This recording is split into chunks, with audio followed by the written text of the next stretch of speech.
आपने अपनी कामनाओं को इसी दुविधा के मारे तिलांजलि दे दी कि वे पूरी होंगी या नहीं। नए उद्यमों में उतरने का साहस न होने की वजह से आपने अनेक सुनहरे मौके खोए हैं। संगीत, चित्रकला जैसी बेहतरीन ललित कलाओं को सिखाने वाले महाविद्यालय देश में ढूंढते भी नहीं मिल रहे हैं। लेकिन ऐसा लगता है जल्द ही ऐसी स्थिति आने वाली है कि गली गली में इंजीनियरिंग कॉलेज खुल जाएं। प्रतिवर्ष लाखों की संख्या में तैयार होने वाले सारे के सारे इंजीनियरों को नौकरी मिलती है या नहीं, इस बात की चिंता किए बिना माँ बाप किसी न किसी तरह अपने बेटे या बेटी को इस विद्या में दीक्षित कराने के लिए तड़पते हैं। ऐसा क्यों हो रहा है? एक समय में इंजीनियरिंग की शीशा पूरी होते ही नौकरी मिल जाती थी, इसलिए इसी विद्या को दुनिया की सबसे सुरक्षित बाजी मानकर माता पिता अपने बच्चों को पांसों की तरह फेंकने लग गए। भले ही इन लोगों को मनुष्य शरीर मिला हुआ है, मगर मन के स्तर पर इनका विकास भेड़ों के स्वभाव तक आकर रुक गया है।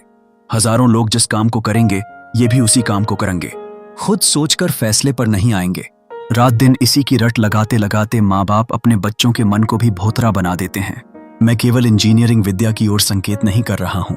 विषय कोई भी हो, उसे आपने अपनी इच्छा के अनुसार चुन लिया है तो वह स्वागत करने योग्य है। अगर आपने केवल अपनी जीविका के लिए उसका चयन किया हो तो क्या आपने अपनी जिंदगी को बर्बाद नहीं किया है? क्या यह विषय मेरे लिए उपयोगी रहेगा? क्या इससे दुनिया का कोई लाभ होगा?